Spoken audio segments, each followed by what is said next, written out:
ഒരു വലിയ യാത്രയുടെ അർദ്ധവിരാമമിടുന്ന മഹനീയ മുഹൂർത്തത്തിലാണ് നാം ഒരുമിച്ച് കൂടിയത്.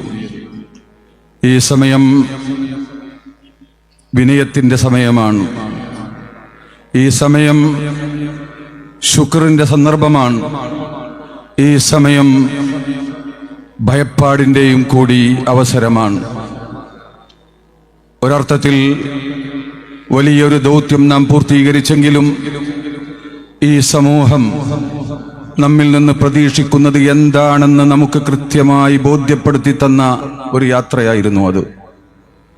അതിനനുസരിച്ച് സമസ്ത കേരള ജംഇയ്യത്തുൽ ഉലമയുടെ പണ്ഡിതന്മാരും നേതാക്കളും ഓരോ പ്രവർത്തകരും ഉണർന്ന് പ്രവർത്തിക്കേണ്ടതുണ്ട് എന്ന വലിയ സന്ദേശമാണ് ഈ യാത്ര നയിച്ചവർക്ക് നൽകിയിട്ടുള്ളത്.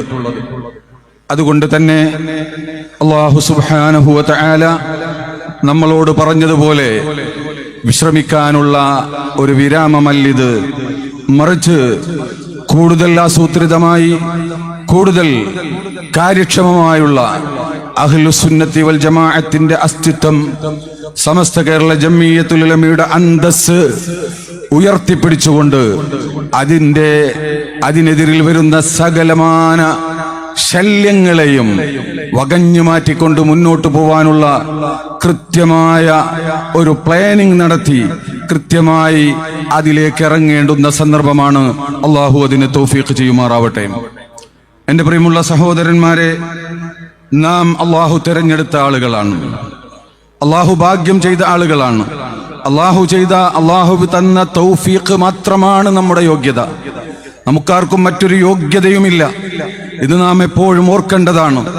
ഏത് പ്രതിസന്ധി ഘട്ടത്തിലും എന്തെല്ലാം വന്നാലും അഹ്ലുസുന്നത്തി വൽ ജമാഅത്തിന്റെ കൂടെ, സമസ്ത കേരള ജംഇയ്യത്തുൽ ഉലമയുടെ കൂടെ, അതിന് പോറലേൽക്കുന്ന ഒന്നിനെയും ഉൾക്കൊള്ളാൻ കഴിയാത്ത വിധത്തിലുള്ള ഒരു മാനസികാവസ്ഥ അത് അള്ളാഹു നമുക്ക് തന്നിട്ടുള്ളതാണ്. അള്ളാഹു നിലനിർത്തി തരുമാറാവട്ടെ. അത് മാത്രമാണ് നമ്മുടെ യോഗ്യത. അതുകൊണ്ട് തന്നെ നാം അഹങ്കരിക്കേണ്ട സമയമല്ല, നാം കൂടുതൽ വിനയാന്വിതരാവേണ്ട സമയമാണ്. ബഹുമാനപ്പെട്ട നബി സല്ലല്ലാഹു അലൈഹി വസല്ലം തങ്ങൾ ഒരുപാട് പ്രയാസങ്ങൾ സഹിച്ച് മക്കയിലേക്ക് ഒരു രക്തം ചിന്താതെ തിരിച്ചു വന്ന ഒരു സന്ദർഭമുണ്ട്. ആ സന്ദർഭത്തിൽ ശത്രുക്കളൊക്കെ പേടിച്ച് വിറച്ചു നിൽക്കുന്ന ഒരു സന്ദർഭത്തിൽ ബഹുമാനപ്പെട്ട നബി സല്ലല്ലാഹു അലൈഹി വസല്ലം തങ്ങൾ പറഞ്ഞൊരു വാക്കുണ്ട്. ശത്രുക്കളോട് പറഞ്ഞു, ഹവ്വിനു അലാ അൻഫുസികും ഫഇന്നമാ അന ഇബ്നു ഇംറഅത്തിൻ കാനത് തഅകുലുൽ ഖദീദ ബിമക്ക. നിങ്ങൾ എന്തിനിങ്ങനെ ഭയപ്പെടണം? നിങ്ങൾ സമാധാനിക്കൂ. ഞാൻ ഒരു രാജാവോ മറ്റൊന്നുമല്ലല്ലോ. മക്കയുടെ തെരുവുകൾ, മക്കയിലെ കുടിലിൽ ഉണക്കമാംസം കഴിച്ച് ജീവിച്ചിരുന്ന ഒരു പാവം സ്ത്രീയുടെ മകനല്ലേ എന്ന് നബി സല്ലല്ലാഹു അലൈഹി വസല്ലം തങ്ങൾ പറയുന്നത് ഇസ്സത്തിന്റെ കൊടുമുടിയിൽ നിൽക്കുന്ന സമയത്താണ്, ഫത്ഹിന്റെ കൊടുമുടിയിൽ നിൽക്കുന്ന സമയത്താണ്. ഏതെങ്കിലും രാഷ്ട്രത്തിൽ പോയി രാഷ്ട്രീയ അഭയം തേടി അവരോട് കെഞ്ചുന്ന സമയത്തല്ല പറഞ്ഞത്, മറിച്ച് പറഞ്ഞത് അന്തസ്സിന്റെ കൊടുമുടിയിൽ നിൽക്കുന്ന സമയത്ത് വിനയത്തിന്റെ പാരമ്യത്തിലേക്ക് നിന്നുകൊണ്ട് അല്ലാഹുവിന്റെ റസൂല് പറയുകയാണ്, ഇന്നമാ അന ഇബ്നു ഇംറഅ. അബ്ദുൽ മുത്തലിബിന്റെ മകൻ, അബ്ദുള്ളയുടെ മകനാണെന്ന് പറയാൻ അവസരം വന്ന സമയത്ത് പറയേണ്ടി വന്നപ്പോ പറഞ്ഞ അതേ പ്രവാചകൻ ആ അന്തസ്സിന്റെ കൊടുമുടിയിൽ നിൽക്കുമ്പോൾ പറഞ്ഞത്, ലോക ചരിത്രത്തിലുണ്ടോ ഇങ്ങനെ സമാനമായി ഒരു നേതാവ് പറഞ്ഞത്? ലോക ചരിത്രത്തിൽ തെളിയിക്കാൻ സാധിക്കുമോ? വിനയാന്വിതനായി നിന്നുകൊണ്ട് പറഞ്ഞു, ഇന്നമാ അന ഇബ്നു ഇംറഅത്തിൻ കാനത് തഅകുലുൽ ഖദീദ ബിമക്ക. മക്കയിൽ ഉണക്കമാംസം കഴിച്ച് ജീവിച്ചിരുന്ന ഒരു പാവം സ്ത്രീയുടെ മകനല്ലേ എന്നാണ് പറഞ്ഞത്. ആ വിനയമാണ് നമ്മിൽ ഉണ്ടാവേണ്ടത്. എൻ്റെ പ്രിയമുള്ള സഹോദരന്മാരെ, സമയം വളരെ ചുരുങ്ങിയതുകൊണ്ട് ഞാൻ വളരെ പ്രധാനപ്പെട്ട ചില കാര്യങ്ങൾ, യാത്രയുടെ അവസാന ഭാഗമായതുകൊണ്ട് ഇതിന്റെ ഒരു കോർഡിനേറ്റർ എന്ന് നിൽക്കുന്ന രണ്ട് കാര്യങ്ങൾ എനിക്ക് പറയാനുണ്ട്.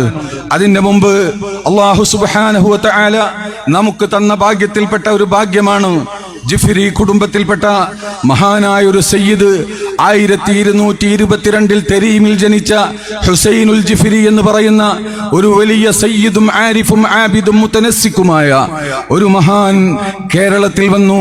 ബഹുമാനപ്പെട്ട മമ്പുറം തങ്ങളെ തേടി വന്നതാണെന്നാണ് പറയപ്പെടുന്നത്. അവര് വന്നു, അവര് കൊടുഞ്ഞിയിൽ വന്നു.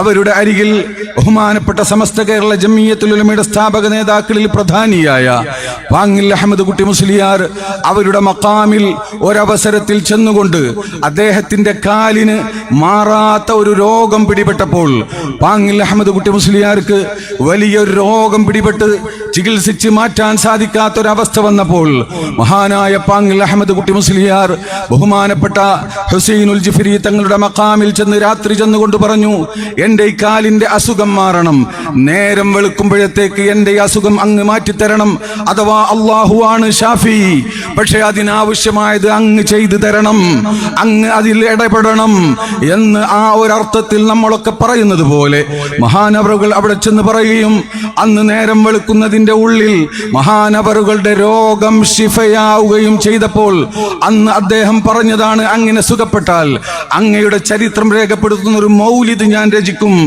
എന്ന് തീരുമാനിച്ചു. അതിന്റെ അടിസ്ഥാനത്തിൽ ബഹുമാനപ്പെട്ടവർ അൽ ഫൈളുൽ മുൻജി ഫി മനാഖിബിൽ വലിയിൽ അസ്സയ്യിദുൽ ഹുസൈനുൽ ജിഫ്രി എന്ന പേരിൽ ഒരു മൗലിദ് രചിക്കുകയുണ്ടായി. ആ മൗലിദിൽ ബഹുമാനപ്പെട്ടവർ ആ മഹാനായ സയ്യിദിന്റെ സംഭവ ബഹുലമായ ജീവിത ചരിത്രം, അവിടുത്തെ മക്കളുടെയും ആ അത്ഭുതകരമായ ചരിത്രം, ഒരുപാട് കാര്യങ്ങൾ വിശദീകരിച്ചുകൊണ്ട് അവസാനം അവരെ കൊണ്ട് തവസ്സുൽ ചെയ്തുകൊണ്ട് ബഹുമാനപ്പെട്ടവർ വലിയുൻ ആരിഫുൻ ബില്ല തഖിയുൻ ആരിഫുൻ ലില്ല സഫിയുൻ മിൻ റിജാലില്ല ഹുസൈനുസ് സയ്യിദുൽ ജിഫ്രി എന്ന് പറഞ്ഞ ഒരു മഹാമനുഷ്യൻ, ആ മഹാമനുഷ്യന്റെ പരമ്പരയിൽ വന്ന മഹാനായ സമസ്ത കേരള ജംഇയ്യത്തുൽ ഉലമയുടെ ആത്മീയ നായകൻ, അതിന്റെ അഭിവന്യനായ പ്രസിഡന്റ്, അജയ്യനായ നേതാവ് സയ്യിദ് മുഹമ്മദ് ജിഫ്രി മുത്തുക്കോയ തങ്ങൾ 2017 സമസ്ത കേരള ജംഇയ്യത്തുൽ ഉലമയുടെ പ്രസിഡന്റ് സ്ഥാനം ഏറ്റെടുക്കുകയാണ്. അതൊരു നിമിത്തമായിരുന്നു, അതൊരു തുടക്കമായിരുന്നു. ബഹുമാനപ്പെട്ടവർ ആ സ്ഥാനം ഏറ്റെടുത്തതിന് ശേഷം ആദ്യമായി UAE സന്ദർശിച്ചു. UAE ഗവൺമെന്റിന്റെ ഗസ്റ്റായി വന്നു.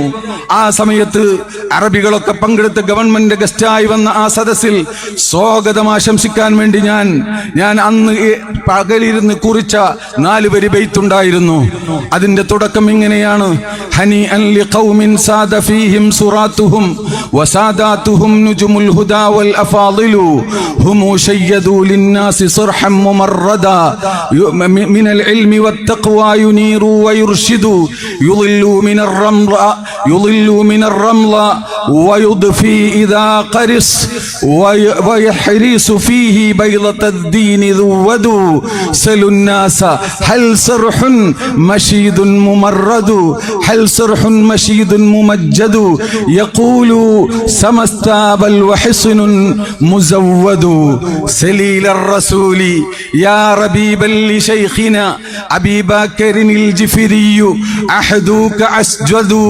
ബഹുമാനപ്പെട്ട സമസ്തയെ വർണ്ണിച്ചതിന് ശേഷം തങ്ങൾ ഉസ്താദിനോട് അഭിസംബോധന ചെയ്തുകൊണ്ട് ഈ വിനീതൻ എന്ന് രചിച്ച കവിതയിൽ പറഞ്ഞത്, സലീലർ റസൂൽ, റസൂലുള്ളാന്റെ പേരമക്കളിൽപ്പെട്ട മഹാനായ തങ്ങളെ, റബീബൽ ലിശൈഖിനാ അബീ ബക്കറിൻ, ശംസുൽ ഉലമ വളർത്തിയെടുത്ത മഹാനായ പണ്ഡിത പ്രതിഭയെ, അൽ ജിഫ്രിയു അഥവാ ജിഫ്രി തങ്ങളെ, അഹദുക അസ്ജദു, അങ്ങയുടെ യുഗം, അങ്ങയുടെ പീരിയഡ് ഗോൾഡൻ പീരിയഡ് ആയിരിക്കും എന്ന് അന്ന് ഞാൻ എങ്ങനെ ആഗ്രഹിച്ചു പറഞ്ഞുപോയി. അള്ളാഹുവിന്റെ അനുഗ്രഹത്താൽ അത് ഗോൾഡൻ പീരിയഡായി ഇവിടെ പുലർന്നിരിക്കുകയാണ്. വലമ്മഅതലൈതും അർശഹാ ഫകഅന്നനാ വതിഅന ഥുറയ്യ വൽ ജുനൂദു തുജന്നദു എന്നുകൂടെ പറഞ്ഞിരുന്നു. അങ്ങ് സമസ്ത കേരള ജംഇയ്യത്തുൽ ഉലമയുടെ ആ സാരഥ്യം ഏറ്റെടുത്ത സമയത്ത് അതിന്റെ അർശിൽ, ആ സിംഹാസനത്തിൽ ഇരുന്നപ്പോൾ കഅന്നനാ വതിഅന ഥുറയ്യ, കാർത്തിക നക്ഷത്രത്തെ കീഴ്പ്പെടുത്തിയ രേഖപ്പെടുത്തിയതുപോലെ ഞങ്ങൾക്ക് അനുഭവപ്പെട്ടു. വൽ ജുനൂദു തുജന്നദു, സുന്നത്ത് ജമാഅത്തിനെ സംരക്ഷിക്കാനുള്ള ഒരു സൈന്യം ഇവിടെ രൂപപ്പെടുന്നതായും ഞങ്ങൾക്ക് അനുഭവപ്പെട്ടു എന്ന് അന്ന് വളരെ ആത്മാർത്ഥമായി അള്ളാഹുവിനെ മുൻനിർത്തി ഞാൻ അന്ന് സ്വാഗത പ്രസംഗത്തിൽ പറഞ്ഞത് അക്ഷരാർത്ഥത്തിൽ പുലർന്നതുപോലെ എനിക്കിപ്പോൾ അനുഭവപ്പെടുകയാണ്. അൽഹംദുലില്ലാ, ഞാൻ കൂട്ടി നീട്ടിയൊന്നും പറയുന്നില്ല. ഇന്ന് എനിക്ക് പറയാനുള്ളത്, ഈ യാത്രയുടെ അവസാനത്തിൽ വെച്ച് എനിക്ക് പറയാനുള്ളത്, ബഹുമാനപ്പെട്ട തങ്ങളെ, നഫ്സിൽ ഫിദാലക സയ്യിദൽ ഉലമായി, നഫ്സിൽ ഫിദാലക സയ്യിദൽ ഉലമായി വന്നാസു ഖൽഫക ബിൽ വഫാ വറജായി. ഞങ്ങളൊക്കെ അങ്ങേക്ക് തണ്ടമാണ് തങ്ങളെ, അങ്ങേക്ക് വേണ്ടി എല്ലാം സമർപ്പിക്കാൻ സജ്ജരാണ് തങ്ങളെ. നഫ്സിൽ ഫിദാലക സയ്യിദൽ ഉലമായി വന്നാസു ഖൽഫക ബിൽ വഫാ വറജായി. നഫ്സിൽ ഫിദാലക സയ്യിദൽ ഉലമായി വന്നാസു ഖൽഫക ബിൽ വഫാ വറജായി. അഹ്യൈത ലിദ്ദീനിൽ ഹനീഫി മാലിവാ ഫസ്തഅഖുദ് ജംഇയ്യത്തുൽ ഉലമായി. ഒന്ന് എണീറ്റ് നിന്നിട്ട് എല്ലാവരും ഒന്ന് പറയും, നഫ്സിൽ ഫിദാലക സയ്യിദൽ ഉലമായി വന്നാസു ഖൽഫക ബിൽ വഫാ വറജായി. അഹ്യൈത ലിദ്ദീനിൽ ഹനീഫി മാലിവാ ഫസ്തഅഖുദ് ജംഇയ്യത്തുൽ ഉലമായി. അൽഹംദുലില്ലാ, അല്ലാഹു തൗഫീഖ് ചെയ്യുമാറാവട്ടെ.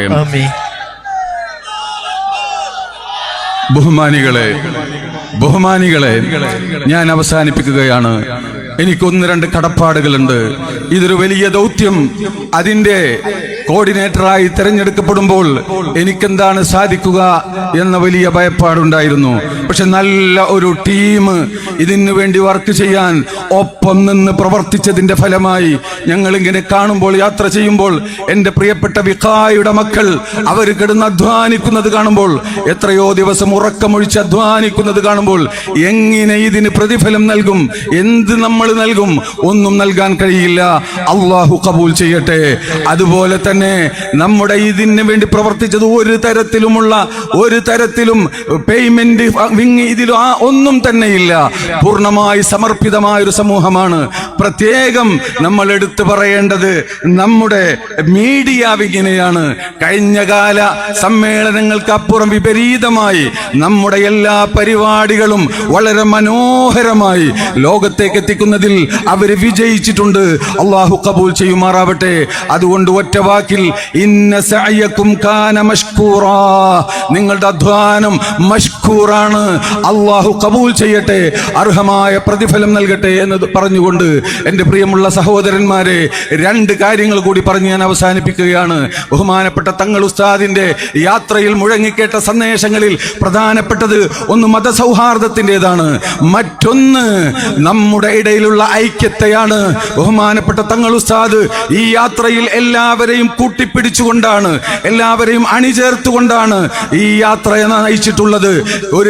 ഞാൻ ആലോചിക്കാറുണ്ട് പലപ്പോഴും, 2017 ഈ സാരഥ്യം ഏറ്റെടുത്ത അന്നു മുതൽ തങ്ങൾ ഉസ്താദ് വേദനിക്കാത്ത ദിവസങ്ങൾ ഉണ്ടായിരുന്നോ എന്ന് ഞാൻ സംശയിക്കാറുണ്ട്.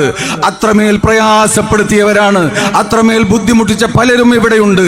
പക്ഷേ മഹാനായ തങ്ങൾ ഉസ്താദ് നബി സല്ലല്ലാഹു അലൈഹി വസല്ലം തങ്ങൾ പറഞ്ഞതുപോലെ, ഇദ്ഹബൂ ഫഅൻതും മുത്ലഖാ എന്ന് പറഞ്ഞ പോലെ എല്ലാവരെയും ചേർത്തിപ്പിടിച്ച് അവിടെയാണ് നമ്മൾ നിൽക്കേണ്ടത് എന്ന് പ്രവർത്തകരെ ഞാൻ ഓർമ്മപ്പെടുത്തുകയാണ്. ബഹുമാനപ്പെട്ട തങ്ങൾ ഉസ്താദ് ഒരാജ്ഞ കൽപ്പിച്ചാൽ അവിടെ പിന്നെ നമുക്ക് എതിരഭിപ്രായം ഉണ്ടാവാൻ പാടില്ല. ഈ ഉമ്മത്തിന്റെ ഐക്യം ഇവിടെ സംരക്ഷിക്കപ്പെടേണ്ടതുണ്ട്, കാത്തു സൂക്ഷിക്കപ്പെടേണ്ടതുണ്ട്, അന്തസ്സോടുകൂടെ കാത്തു സൂക്ഷിക്കപ്പെടേണ്ടതുണ്ട്. രണ്ടാമത്തൊരു കാര്യം, അതിനുവേണ്ടി വിട്ടുവീഴ്ച ചെയ്തപ്പോൾ ഒരു നിമിഷം സമസ്ത കേരള ജംഇയ്യത്തുൽ ഉലമയുടെ ഇർളിന് ഒരു നേരിയ അപമാനം സംഭവിച്ചു എന്ന് കണ്ടപ്പോൾ ആ മഹാമനുഷ്യന്റെ ഹിമ്മത്ത്, ആ മഹാമനുഷ്യന്റെ ഗീറത്ത് അവിടെയാണ് വെളിവായത്. തങ്ങൾ ഉസ്താദ് പറഞ്ഞു, സമസ്തയുടെ ഇർളിന്, അഭിമാനത്തിന് കോട്ടം സംഭവിച്ചാൽ അതിന്റെ മുന്നിൽ മാറുവിരിക്കാൻ സന്നദ്ധനാണെന്ന് പറഞ്ഞു. ബഹുമാനപ്പെട്ട നബി സല്ലല്ലാഹു അലൈഹി വസല്ലം തങ്ങൾ മക്കം ഫത്ഹിൽ വെച്ചുകൊണ്ട് പറഞ്ഞില്ലേ, മക്കം ഫത്ഹിൽ വെച്ചുകൊണ്ട് എല്ലാവർക്കും മാപ്പ് കൊടുത്ത അതേ റസൂല്, ഞാൻ ഉണക്ക മാംസം കഴിച്ച പ്രസവിച്ച സ്ത്രീയുടെ മകനാണെന്ന് പറഞ്ഞ അതേ റസൂല് അതിനുശേഷമുണ്ടായ ഹുനൈനിൽ ഒരു ചെറിയ താഴ്ച ഉണ്ടായ സന്ദർഭത്തിൽ എന്ന് പറഞ്ഞ റസൂലുള്ളാഹിന്റെ സ്വഭാവമാണ് അവിടെ പ്രതിഫലിച്ചത്. അതുകൊണ്ട് അങ്ങയിൽ ഞങ്ങൾക്ക് അതിയായ പ്രതീക്ഷയാണ്. ഈ പരിശുദ്ധമായ സമസ്തയെ കാത്തു സൂക്ഷിച്ച് കണ്ണിന്റെ കൃഷ്ണമണി പോലെ കാത്തു സൂക്ഷിക്കാൻ ഈ സഞ്ചയം സജ്ജമാണെന്ന് ഇവരെയൊക്കെ പ്രതിനിധീകരിച്ചുകൊണ്ട് തങ്ങൾ ഉസ്താദിനോട് പറഞ്ഞുകൊണ്ട്, MT ഉസ്താദിനോട് പറഞ്ഞുകൊണ്ട്, സമസ്തയുടെ നേതൃത്വത്തോട് പറഞ്ഞുകൊണ്ട് ഞാൻ എന്റെ വാക്കുകൾ അവസാനിപ്പിക്കുകയാണ്. എന്റെ പ്രിയമുള്ള സഹോദരന്മാരെ, നിങ്ങൾ അടങ്ങിയിരിക്കരുത്, നമുക്ക് ഇനി ഒരുപാട് ചെയ്യാനുണ്ട്, ഒപ്പം ഉണ്ടാവണമെന്ന് പറഞ്ഞുകൊണ്ട് ഞാൻ അവസാനിപ്പിക്കുന്നു. അസ്സലാമു അലൈക്കും വറഹ്മത്തുള്ളാഹി. പ്രിയമുള്ളവരെ,